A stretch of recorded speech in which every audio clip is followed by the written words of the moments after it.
Muy bien.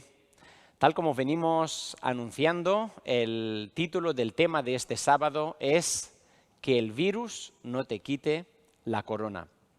Empezamos un nuevo trimestre en el estudio de la escuela sabática y es muy interesante porque el tema de todo el estudio es cómo interpretar la Biblia. Vivimos en un tiempo donde todo el mundo intenta interpretar lo que está pasando. Y es normal, el ser humano siempre tiene esta curiosidad del por qué y el para qué. ¿Por qué me ocurre lo que me ocurre? ¿O por qué nos ocurre lo que nos ocurre? Así que encontramos distintas interpretaciones de este contexto actual en el que vivimos. Encontramos la interpretación de la ciencia, y no la hemos de descartar. Después encontramos la interpretación de las teorías conspirativas y abundan muchísimas teorías conspirativas sobre el tema del COVID-19. Encontramos interpretaciones muy superficiales a la luz de las redes sociales. Y por último, como creyentes, buscamos interpretaciones a la luz de la Biblia. Como somos creyentes, procuraremos interpretar esta situación a la luz de la cosmovisión bíblica, a la luz de la perspectiva bíblica, y por ello hemos de tener en cuenta, cuando pensamos en esa pandemia, hemos de tener un poco más de perspectiva, porque a veces, si nos centramos mucho en el problema y no tenemos perspectiva, podemos llegar a conclusiones equivocadas. Es verdad que en este momento el COVID-19 ha causado muchas muertes prematuras. Estamos hablando de casi 1.100.730 casos de fallecidos, de personas contagiadas y más de 51.000 fallecidos en todo el mundo. Y esta cifra va avanzando. Este virus está en este momento en más de 126 países del mundo y va avanzando. Pero es casi insignificativo si tenemos en cuenta dos grandes pandemias que afectaron la humanidad. Si recordamos que en la peste negra mató entre 100.000 y 200 millones, entre 100 millones y 200 millones de personas en todo el mundo, cuando la población del mundo era nada más 500 millones de habitantes. Y más reciente, la famosa gripe española, que afectó a muchísima gente, y ahí tuvimos entre 70 y 100 millones de personas fallecidas en todo el mundo, en un contexto donde habían 2.000 millones de habitantes en toda la Tierra. Hoy día somos casi 8.000 millones. Así que, aunque la situación es grave, no podemos afirmar que esta situación tiene un ámbito apocalíptico o que tiene proporciones apocalípticas. Así que, teniendo en cuenta un poco esta perspectiva, procuraremos un estudio inspirado en la Biblia en su conjunto para que podamos entender un poco más lo que nos está ocurriendo. Pero me gustaría comenzar la reflexión de esta mañana con una carta escrita por una persona que creo que casi todos conocéis, una persona que fue contagiada, una persona que sufrió muchísimo y mientras estuvo enferma, en medio de su enfermedad, escribió lo siguiente. Os pido que me permitáis leer sus palabras. Dice así la carta. Maldito sea el día en que nací. Maldita sea la noche cuando le dijeron a mi padre, es un niño. Que borren del calendario ese día, que nadie se acuerde de él, ni siquiera Dios. Mejor hubiera nacido muerto, así nadie me habría abrazado ni me habría cuidado y ahora estaría descansando en paz. Dios me cierra el paso y me hace caminar a ciegas. Dios me ha herido con sus flechas, con el coronavirus, y eso me llena de miedo. Ya siento correr por mi cuerpo el veneno de sus flechas. Puedo afirmar que Dios destruye por igual a los buenos y a los malos. Y si alguna enfermedad como el coronavirus provoca que la gente muera de pronto, Dios se burla de la angustia de los inocentes y permite la injusticia. Antes yo vivía tranquilo, pero Dios me está maltratando. Se lanzó contra mí con violencia y me hace una herida tras otra, destrozándome sin ninguna compasión. Dios me humilló y me encuentro indefenso. Dios mío, ya no quiero seguir viviendo.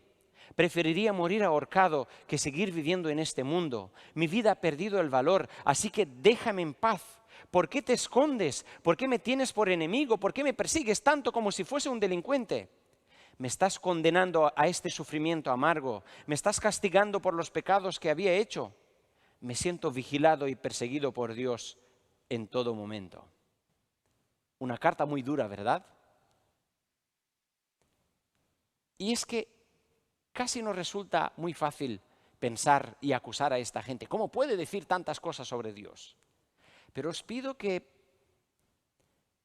no tengáis prisa en interpretar las palabras de este personaje. Así que creo que habéis intuido, o por lo menos os habéis dado cuenta de quién es este personaje y que esta carta, donde he incluido 2 veces la palabra coronavirus, sustituyendo por la palabra enfermedad, os habéis dado cuenta, habéis identificado que el personaje es Job. Así que hoy intentaremos interpretar esta situación que vivimos nosotros a través o a la luz del libro de Job, Job el contagiado. En el libro de Job encontramos 3 tipos de interpretaciones sobre lo que está ocurriendo o sobre cómo interpretamos los seres humanos el sufrimiento, el dolor y la muerte. ¿Cuáles son nuestras respuestas ante el dolor, el sufrimiento y la muerte? Y por último, la cuarta parte, hay una respuesta, hay una valoración de Dios de estas 3 interpretaciones. Y vamos a comenzar con la primera interpretación. La primera interpretación es la interpretación de los 3 amigos de Job, que los veis ahí, Elifaz, Bildad y Zofar. Y estos 3 amigos vienen, observan a Job y emiten un juicio. Si te pasa algo, es porque has hecho algo malo. Causa y efecto. Veamos algunos de sus palabras. Quien hace lo malo, dice Elifaz, quien hace lo malo, sufre y acaba mal. He podido comprobar que quien mal anda, mal acaba. Cuando Dios se enoja, con un soplo destruye al malvado. Y aunque ruja o gruña como león, Dios le romperá los dientes. Solo dices tonterías y de tu boca no sale nada bueno. Tu falta de respeto a Dios hace que otros no lo obedezcan. No necesito ser tu juez, pues tus palabras te condenan. Tienes tan sucia la mente que solo dices mentiras. Se sintieron muy violentados por cómo Job interpretaba aquella situación y emitieron su juicio. Veamos otra acusación. Nada gana el Dios Todopoderoso con que seas un hombre bueno. Si realmente obedecieras a Dios, Él no te reclamaría nada, pero tu maldad es demasiada y tus pecados ni se pueden contar. Y hasta por deudas pequeñas exigiste ropa en garantía y dejaste desnudo al pobre, no dabas agua al que tenía sed, ni comida al que tenía hambre. Fuiste un hombre poderoso que se adueñó de la tierra, a las viudas no les diste nada, a los huérfanos les quitaste todo. Por eso ahora te ves atrapado y de pronto te asustas. ¿Veis? Causa, efecto. Si te pasa lo que te pasa, Job, es porque algo habrás hecho. Sigamos. El segundo amigo, Bildad. Hablas con la violencia de un fuerte huracán. ¿Cuándo te vas a callar? El Dios Todopoderoso nunca hace nada injusto. Si tus hijos pecaron contra Dios, Él les ha dado su merecido. Pensad que estas palabras se los dice Bildad después de que Job recibió la noticia de que sus hijos fallecieron en un extraño accidente. Acaba de venir del funeral de sus hijos y este amigo le dice, es que Dios les ha dado lo merecido. La vida de los malvados es como lámpara que se apaga. La enfermedad y la muerte les devora todo el cuerpo. Así termina la vida de los malvados, en eso paran los que no reconocen a Dios. ¿Os suena el eco de estas respuestas? Y veamos, por último, la propuesta de Zofar, el tercer amigo. Este es muy escueto en palabras, no le gustaba hablar mucho, pero cuando hablaba, mirad, sin duda, Dios te está castigando mucho menos de lo que mereces. Qué brutal, qué duro, qué palabras tan fuertes. tuvo que escuchar Job por parte de sus supuestos amigos. En otras palabras, su interpretación se basaba en este principio: causa-efecto. Job habrá hecho algo mal, por esto le pasa lo que le pasa. En el paganismo, cuando una persona hacía algo mal o algo bueno, los dioses le compensaban. Si hacía algo mal, los dioses malos intervenían. Si hacía algo bueno, los dioses buenos intervenían. El problema era que a veces te ocurrían cosas que no podías entender qué es lo que habías hecho, porque recibías castigos por parte de los dioses malos. Así que encontramos aquí que los amigos de Job intentan explicar esta situación que estaba atravesando Job a la luz de este principio pagano. Si te pasa algo malo es porque habrás hecho algo mal. ¿Cuáles son los peligros de esta interpretación? Os propongo una respuesta que he encontrado en un libro de Josué Ferrer, y el título de este capítulo del libro de él era 4 etapas para ser ateo. Y él decía que cuando nuestros sueños se truncan o cuando sufrimos por alguna causa o atravesamos una mala racha e intentamos entender el por qué nos está pasando lo que está pasando, si seguimos este principio causa y efecto, llegamos, en primer lugar, la primera etapa, en este primer momento, llegamos a pensar: Señor, ¿por qué me pasa a mí esto? ¿Por qué me haces esto a mí? Soy una buena persona, no me merezco la vicisitud que estoy atravesando. Si no hay respuestas o si no mejora la situación, la segunda etapa es la siguiente: llegar a pensar y decir: qué injusto es Dios. ¿Por qué no le ocurren cosas malas a las personas malvadas? Es a esas personas a quien Dios tenía que castigar y no a mí, porque yo no hice nada malo. Y si seguimos por esta línea de pensamiento, llegamos a la tercera etapa, que es la siguiente: odio a Dios y como Él no ha respondido a mis expectativas, decido o ya no quiero creer en Él. Una persona se convierte en un misoteísta, en una persona que odia a Dios. Y la última etapa o la última parada de ese camino es el de la conclusión de que Dios no existe, Dios es un invento, el cristianismo es una mentira, así que voy a intentar abrir los ojos de todo el mundo para que puedan salir de esta gran mentira. Es normal esa parada intelectual de los que intentan explicar lo que está ocurriendo a la luz del principio causa y efecto. Es verdad que hay muchas cosas que se explican por el principio causa y efecto, y probablemente en esta situación, en esta pandemia, en el desarrollo de esta enfermedad, hay una causa y un efecto. Pero, ¿cómo podemos justificar las muertes de personas inocentes? ¿Qué culpa tienen niños incluso que han fallecido por culpa de este virus? Hay muchas cosas, y no solo el virus. Ahora me refiero a muchas cosas que nos ocurren. Accidentes que no tenemos la causa. Una persona va conduciendo de forma normal por la carretera y de repente una persona que había tomado alcohol se estrella con su coche en el que conducía respetando todas las reglas y se muere. O vas al hospital y por causas que no te explicas, te contagias de una hepatitis o de otra enfermedad. No todo se puede explicar por el principio causa-efecto. De hecho, vivimos en un mundo donde no todo se puede explicar por causa-efecto. En un mundo alterado por el pecado, hay cosas malas que ocurren a personas buenas. Y hay muchas cosas buenas que ocurren a personas malas. Entonces, veamos cuál es o qué es lo que dice la Biblia sobre el tema de enfermedad y de pandemia.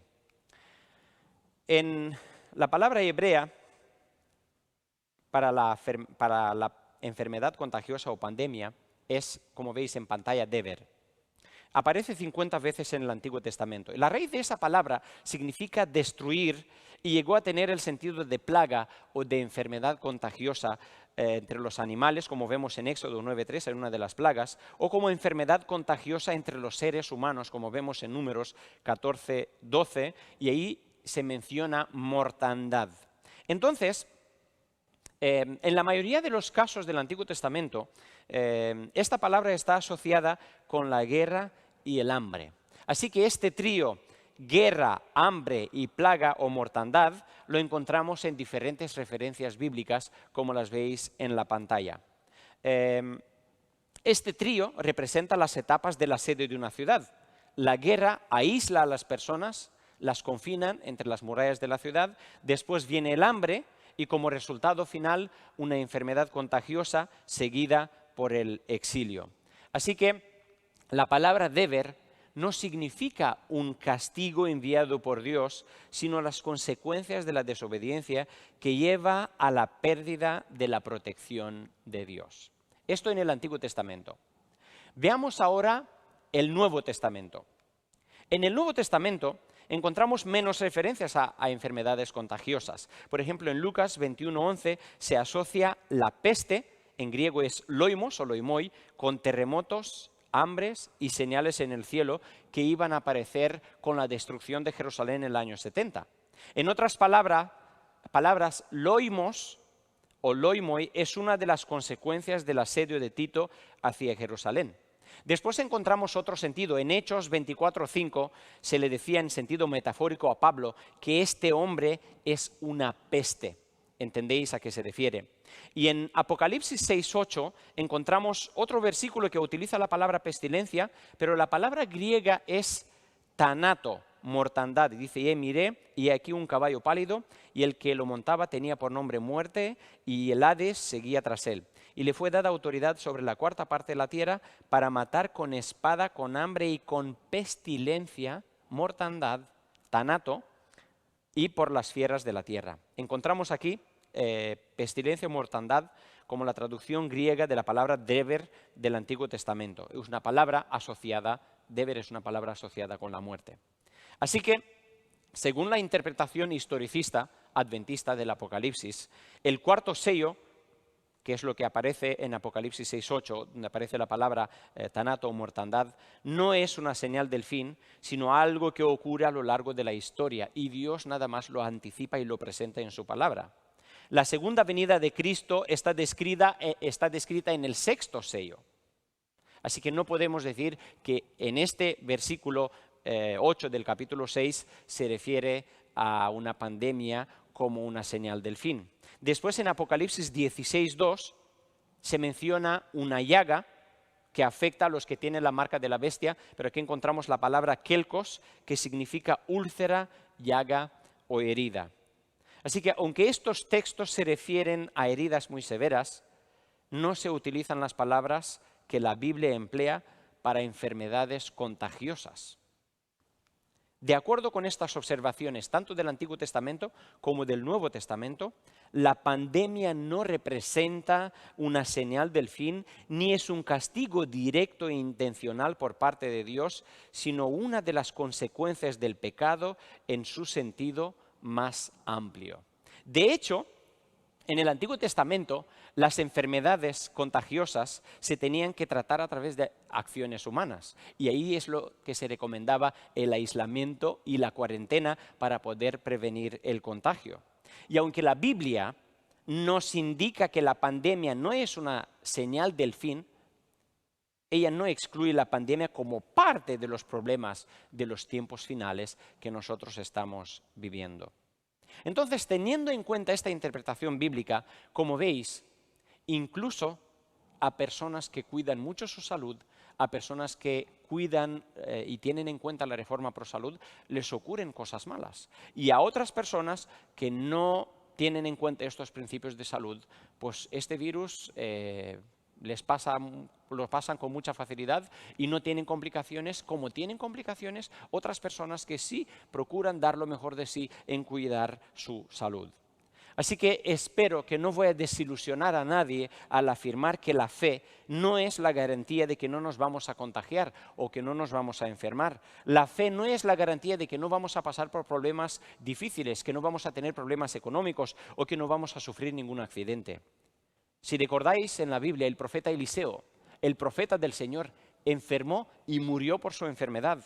El rey Ezequías enfermó, aunque hizo las cosas bien, intentó remendar todo lo que su papá Manasés había hecho.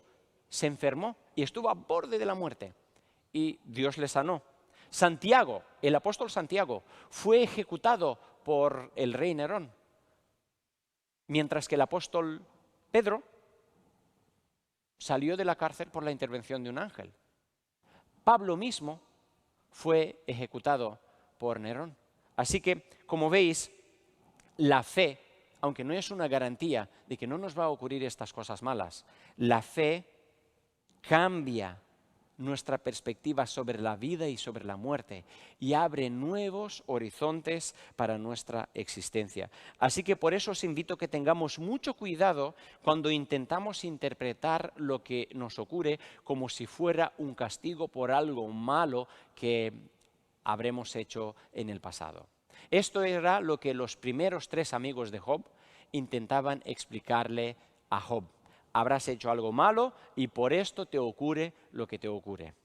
Veamos ahora la segunda interpretación que la propone el cuarto amigo de Job, el Eliú. Como os decía, Eliú era más escueto, pero él viene con otra perspectiva, con otra visión en su interpretación del desastre, del sufrimiento y de la muerte. Según Eliú, Dios utiliza las enfermedades, las pandemias, el dolor, el sufrimiento, como métodos pedagógicos para educar a sus hijos. Así que Dios nos pone a prueba para ver si de verdad tenemos fe o no. Quiero que veáis, junto conmigo, algunos de los versículos que recopila toda esta información. ¿Por qué te quejas de que Dios no te responde? Estás muy equivocado. Dios es más grande que nosotros. Tal vez no nos damos cuenta, pero Dios no deja de hablarnos. Algunas veces nos habla en sueños, mientras dormimos profundamente. Otras veces nos habla al oído. Claramente nos advierte que ya no hagamos lo malo ni sigamos siendo orgullosos. Así nos libra de la muerte. A veces Dios nos castiga con enfermedades. Perdemos el apetito y no soportamos ningún alimento, la carne se nos va secando y hasta se nos ven los huesos. Así se nos acerca la muerte. Si un solo ángel se compadece de ti y le ruega a Dios que te salve de la muerte, volverás a ser como un niño. Pero el ángel tendrá que demostrar que tú eres inocente.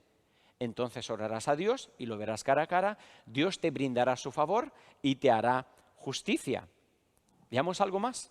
Yo propongo que Job sea puesto a prueba, porque habla como todos los malvados. Además de malvado, Job es rebelde. Con aplausos se burla de nosotros y son muchas sus ofensas contra Dios.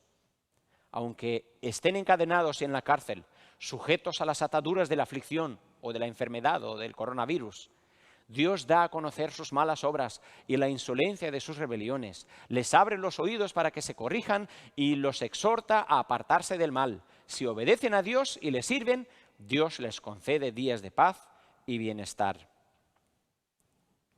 También Elifaz coqueteaba un poquito con esa idea y él decía, cuando el Dios Todopoderoso te corrige, puedes considerarte bendecido.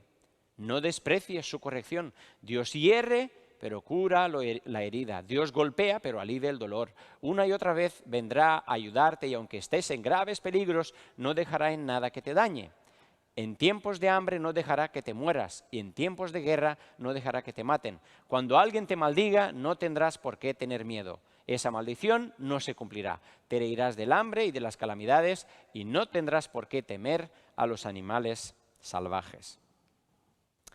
El peligro de esta idea es la de atribuirle a Dios un método pedagógico maquiavélico.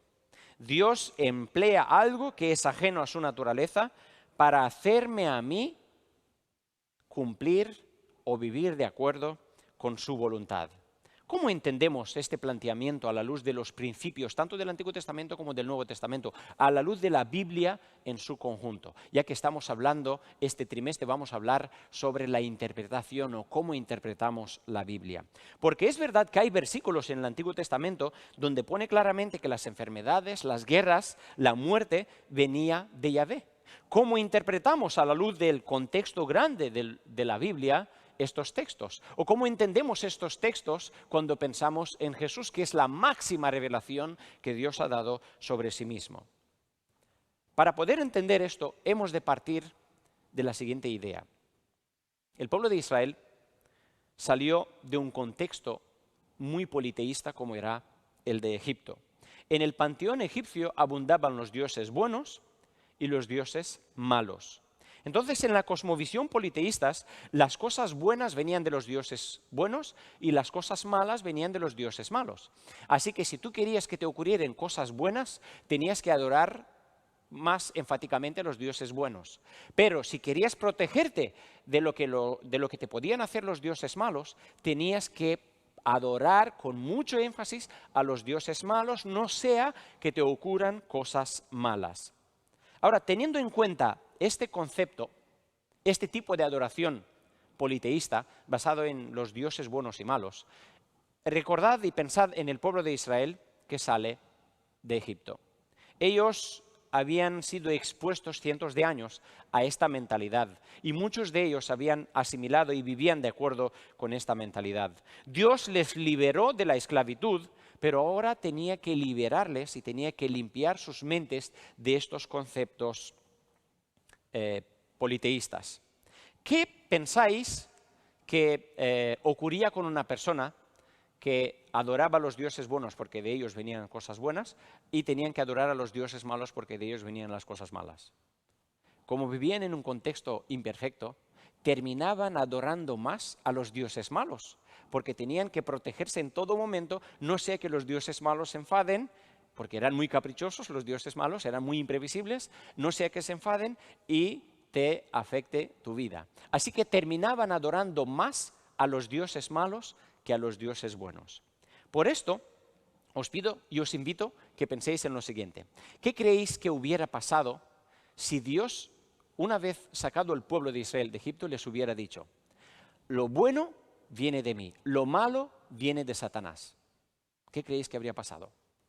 Habrían terminado adorando a Satanás, porque este era el modelo con el cual ellos crecieron cientos de años.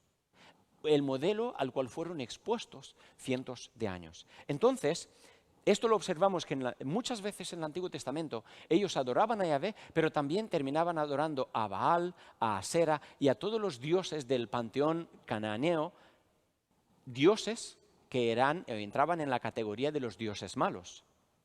Por esto, cuando ellos perdían su fe en Yahvé, cuando ellos perdían su fe en el verdadero Dios, terminaban una especie de adoración ambivalente, adorando a Yahvé como Dios bueno, pero teniendo miedo, adorando a los dioses malos que habían en el panteón cananeo.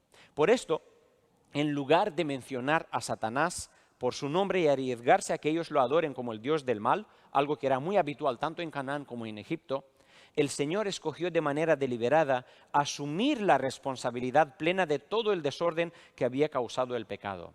Dios estaba tan comprometido con la misión de salir a encontrar al pueblo de Israel donde éste se encontraba en sus condiciones y tomarles como ellos eran, para que ellos pudieran ser llevados a un pleno y más completo y correcto conocimiento de Yahvé. Por eso en Éxodo leemos que Dios endureció el corazón de Faraón, por más que fuera el orgullo destructivo de Lucifer el que había hecho que el corazón de Faraón no responda al llamado de Dios.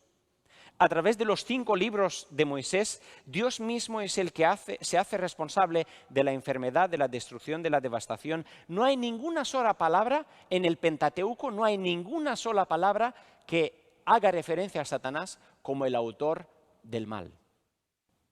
Y eso lo podemos observar, esa progresión la podemos observar en el Antiguo Testamento. Mirad esos 2 textos. En 2 de Samuel, el profeta escribe lo siguiente: volvió a encenderse la ira de Yahvé contra Israel e incitó a David contra ellos para que dijera: ve, haz un censo de Israel y de Judá.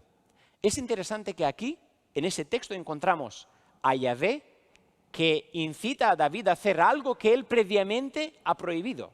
Él previamente había dicho que estaba prohibido, que no se tenía que hacer. ¿Cómo es posible? Claro, nosotros si intentamos entender ese texto a la luz del conocimiento actual que tenemos sobre Dios, podemos decir, pues aquí hay algo mal. Hay personas que sí, que creen que esto lo ha hecho Dios, pero hay algo más profundo aquí. Podemos entender que en el concepto que ellos tenían en aquel entonces, si todo venía de Dios, tanto lo bueno y lo malo venía de Dios, el profeta se explicaba que lo que ocurría como consecuencia de que Dios había incitado a David para hacer algo malo.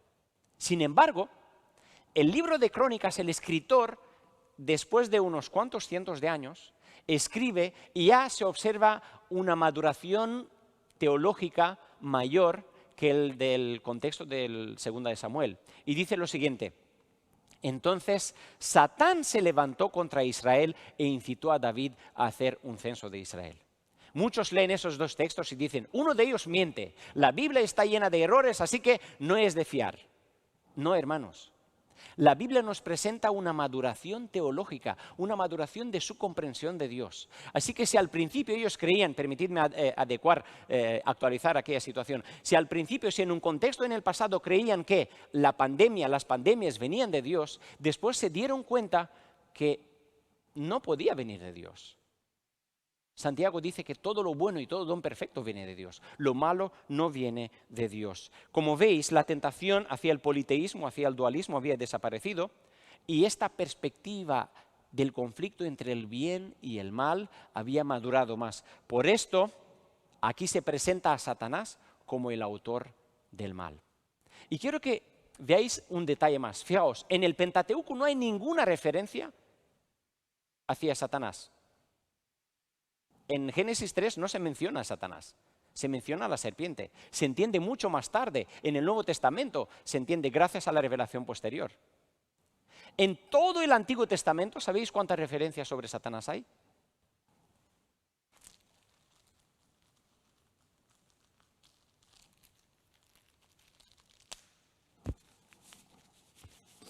En todo el Antiguo Testamento hay nada más, nada menos que 3 referencias sobre Satanás, mientras que en el Nuevo Testamento encontramos más de 250. Así que el Señor estuvo dispuesto a esperar con paciencia hasta que sus hijos maduraran y pudieran entender de manera más completa el problema del pecado y el problema del mal. Aproximadamente 1400 años después, ante los insistentes, ¿por qué, Señor? ¿Por qué le ha ocurrido a esta persona esta situación? Jesús aclara esta interpretación que ellos tenían. Señor, ¿quién pecó, él o sus papás? Jesús dice, el enemigo ha hecho esto. Cuando ellos no entendían por qué ocurrían cosas malas, Jesús puso el dedo en la llaga. Esto es obra del enemigo y yo he venido para destruir las obras del enemigo. Por eso, por todos los lugares donde Jesús aparecía, la enfermedad desaparecía. Por todos los lugares por donde Jesús pasaba, los enfermos se sanaban, los contagiados volvían a tener salud, los muertos resucitaban, los que tenían problemas de salud se recuperaban, porque Dios es un Dios de amor y es un Dios de vida. Por esto Él quiere que vivamos vida en abundancia y que vivamos vida en buenas condiciones, tal como Él nos creó. Por esto, en el libro de Job también encontramos como un intento por parte de Dios para explicar que no venía de aquello de Dios. ¿Quién es el que había destruido la vida de Job? Satanás es el que había destruido la vida de Job. Satanás era la causa de todo aquello. Y todo lo que le pasaba a Job no era parte de un plan de pedagogía divina. Si Job llegó a decir, Dios dio, Dios quitó, en realidad no había quitado Dios. Satanás era el que había quitado. Fue el diablo el que lo hizo. Pero Pablo más tarde decía a los que intentan interpretar la vida y lo que ocurre en la vida, a veces enfermedades, problemas, dificultades.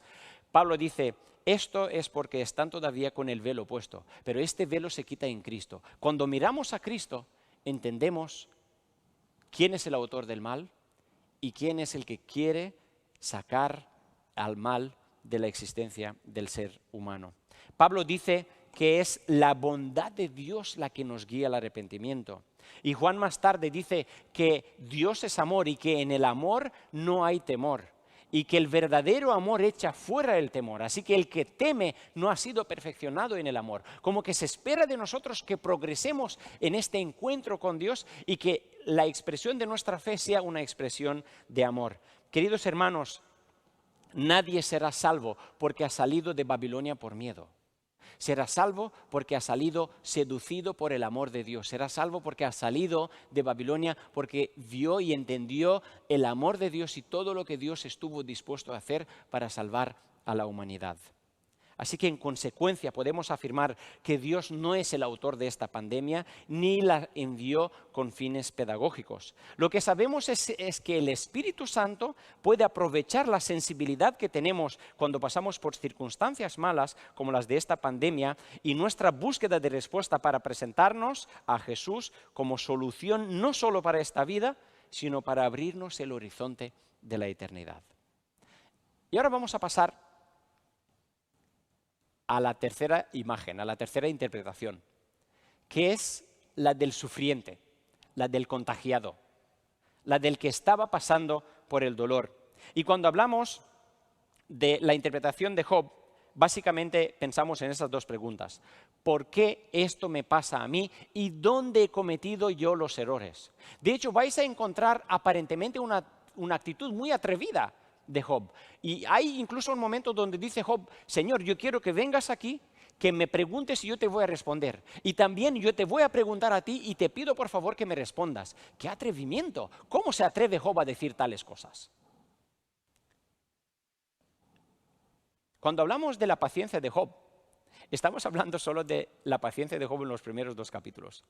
Porque después, cuando empieza a abrir su boca, nos damos cuenta que Job no tiene nada de paciencia. He leído algunos de los versículos al principio, ¿no?, de la carta del contagiado. Maldito sea el día en que nací, maldita sea la noche en que dijeron es un niño, es que nadie se acuerde, ni siquiera el Dios del cielo, mejor hubiera nacido muerto, así nadie me habría abrazado. Dios del cielo me cierra el paso y me hace caminar a ciegas.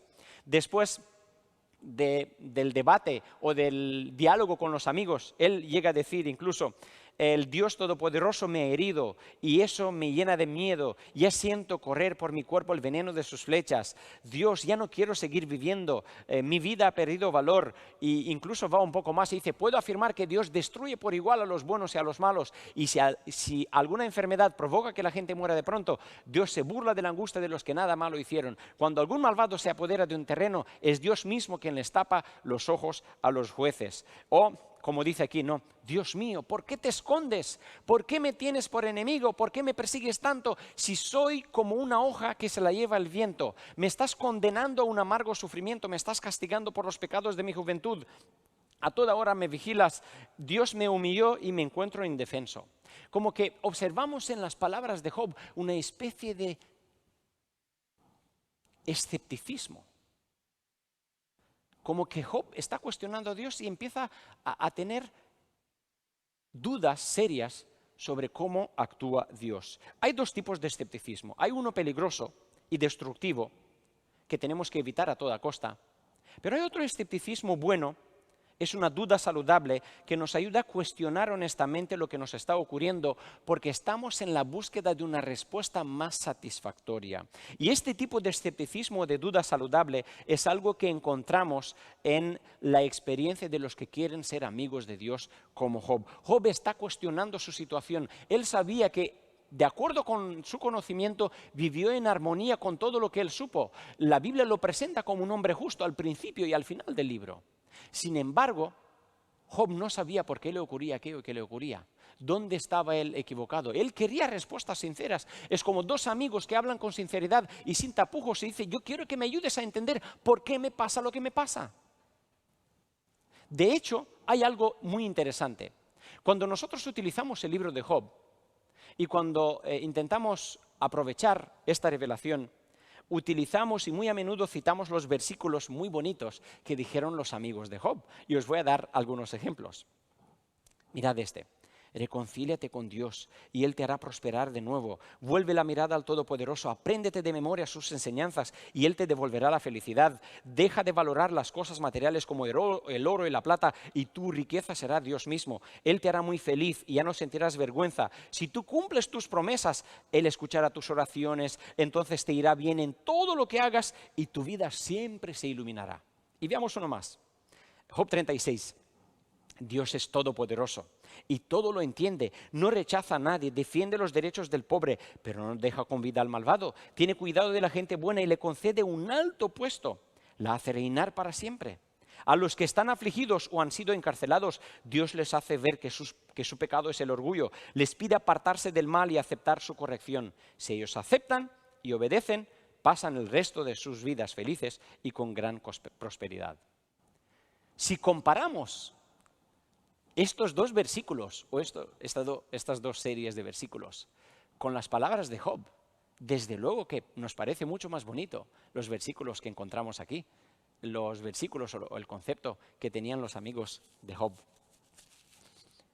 Pero no tengáis prisa en juzgar a Job, porque ahora viene la valoración de Dios de los tres conceptos, tanto de los amigos, de los tres amigos, del cuarto amigo Eliú y de Job. Es sorprendente la valoración que Dios hace de la perspectiva que presentaron los amigos, los cuatro amigos de Job, tanto de la primera perspectiva, causa y efecto, de los primeros tres amigos, como la perspectiva que Dios utiliza la enfermedad, la maldad y todo lo que ocurre en el mundo con fines pedagógicos. Veamos qué es lo que dice el Señor. Job 42. Cuando el Señor terminó de hablar con Job, le dijo a Elifaz de Temán: estoy muy enojado contigo y con tus amigos, porque a diferencia de Job, vosotros tenéis un concepto erróneo de mí. Diríamos, ¿qué? Pero si Job estaba cuestionando a Dios en todo momento, y los que defendían mejor a Dios eran los cuatro amigos. Esta es la valoración que Dios hace. Podéis mirarlo en vuestras propias Biblias. Aún más. Tomad ahora 7 becerros y 7 carneros y presentaos ante mi siervo Job y ofreced un holocausto por vosotros. Job, mi siervo, orará por vosotros y escucharé sus palabras. Así vosotros no quedaréis avergonzados por no haber hablado de mí tan correctamente como lo hizo Job. ¿Qué? Job habló tan correctamente de Dios como lo hicieron los cuatro amigos. ¿Cómo entendemos esta valoración? Parece que Dios nos sorprende. Como que Dios valora más las palabras violentas de Job que las palabras muy aduladoras y muy bonitas de los cuatro amigos. Queridos hermanos, aquí hay una lección muy importante para nosotros. Nuestros pensamientos y nuestras motivaciones son más importantes para el Señor que nuestras palabras y nuestro propio discurso. Si evaluamos las palabras del discurso de Job, el Job sale mal parado. Pero en términos de la gran imagen, la aparente blasfemia de Job se transforma en algo que le agrada a Dios, mientras que las alabanzas de los amigos es algo que disgusta a Dios. ¿Qué es lo que hizo que Dios valorara las palabras de Job de esta forma? ¿Qué implicaciones tiene esta experiencia para nosotros? En primer lugar, debemos tener en cuenta que Dios valora la sinceridad y la actitud de Job, porque sus palabras revelan un deseo profundo de una relación más estrecha y más íntima con el Señor, tal como lo vemos en estas palabras. Escuchad bellas palabras de Job. Ante Dios lloro amargamente, porque mis amigos se burlan de mí, pero Dios me defenderá como quien defiende a un amigo. ¡Qué precioso! ¿Qué podría responderte si soy tan poca cosa? Ya he hablado más de la cuenta y no voy a insistir con esa actitud. Prefiero quedarme callado. Ved algo más. Entonces Job le respondió a Dios: reconozco tu gran poder. Nadie puede impedirte llevar a cabo tus planes. ¿Sabéis qué? Quiero hacer un pequeño inciso.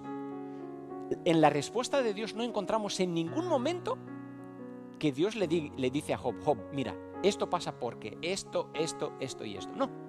Dios le presentan más de 100 preguntas que Job no sabe responder. Dios le deja con su curiosidad insatisfecha. Sin embargo, Dios va mucho más profundo. Y Job, al ver las preguntas de Dios y la manera en cómo Dios se acerca y se le habla, él dice: reconozco que he dicho cosas que no alcanzo a comprender, cosas que son maravillosas y que en realidad no conozco. Tú dijiste: ahora yo voy a hablar y tú me vas a escuchar. Y fijaos, qué precioso. Y deseo de corazón que esto, lo que dice Job, sea una experiencia que cada uno de nosotros vivamos a lo largo de esta pandemia, a lo largo de este periodo de confinamiento. Lo que antes sabía de ti era lo que me habían contado, era lo que me había dicho el pastor, lo que habían dicho en la escuela sabática, es lo que me habían dicho mis padres, es lo que me habían comentado pastores o personas o vídeos que he seguido por YouTube o por otros lugares en internet. Pero ahora mis ojos te han visto, he llegado a conocerte, así que retiro lo dicho y te ruego que me perdones. Como veis, ¿por qué Dios valora las palabras de Job? ¿Por qué Dios valora la perspectiva de Job? Job no rechaza el mensaje de Dios. Job no está a la defensiva. Job asume la responsabilidad de haberse apresurado en algunas de sus conclusiones. Job asume la responsabilidad de orar por sus amigos. Job asume las duras palabras de acusación. Cuanto más se acerca a Dios, tanto más se acerca a sus amigos. Y cuanto más nos acercamos a Dios, tanto más nos acercamos a nuestros amigos, a nuestros hermanos, a las personas que nos rodean. Los aceptamos, los toleramos, los perdonamos e incluso los incluimos en nuestras prioridades. Por esto encontramos a Job en un nivel de relación mucho más profunda con Dios que los amigos que solo defendían la imagen o la posición de Job. Si el corazón le pertenece al Señor, y en el caso de Job, el corazón de Job le pertenecía al Señor, este tipo de escepticismo que observamos en las palabras de Job, en su diálogo con los amigos, nada más se convierte en un arma poderosa al servicio del Señor. Lo maravilloso del libro de Job es que lo que le pasó a Job se convirtió en una experiencia de crecimiento espiritual. Y Job llegó a considerar a Dios como su amigo.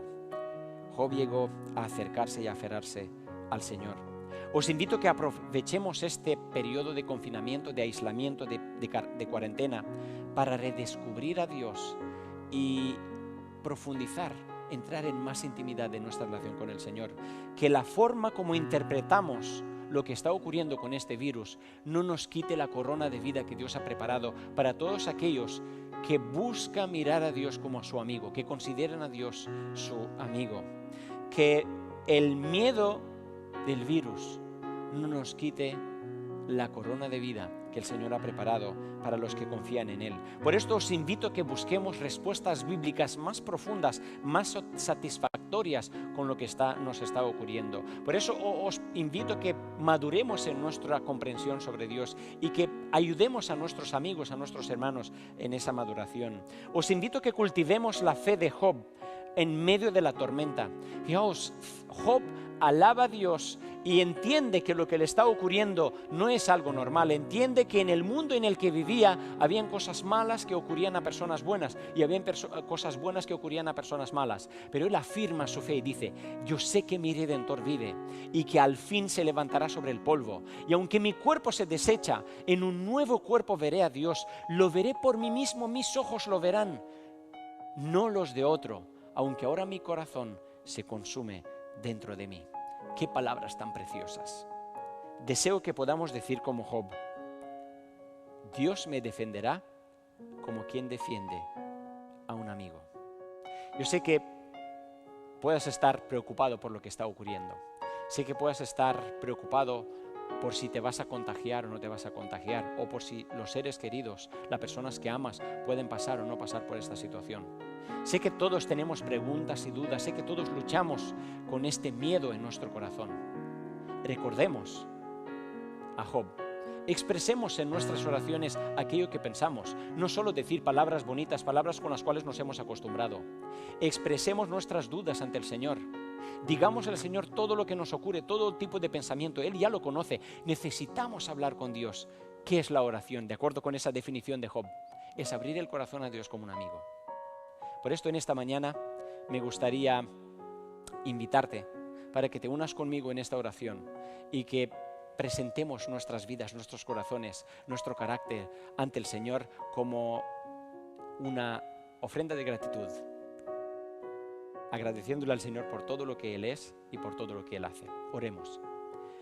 Te damos gracias, Padre, por tu palabra. Te damos gracias por las respuestas que encontramos en tu palabra. Te damos gracias porque en el libro de Job encontramos respuestas a nuestras dudas y a nuestras inquietudes. Es verdad que hay muchas más dudas, hay muchas más preguntas y quizás a algunas de ellas no recibiremos en ningún momento alguna respuesta. Pero en medio de tantas dudas y de tantas preguntas y de tantas interpretaciones, queremos reafirmar nuestra fe en ti como Job. Yo sé que sabemos que tú vives y que al final te levantarás, que llegará un momento cuando todo será puesto en su sitio, cuando las cosas funcionarán por fin por el principio causa-efecto. Llegará el momento cuando a los buenos les ocurrirán cosas buenas y a los malos cosas malas. Por cierto que no habrá más mal. Hasta entonces, Señor, queremos ser más amigos, queremos acercarnos más a ti, queremos ser más amigos tuyos y por ello te pedimos que no nos opongamos a la obra del Espíritu, que intenta sensibilizar y suavizar nuestro corazón para conocerte mejor y para acercarnos más a ti. En tu nombre confiamos y te lo agradecemos. Amén.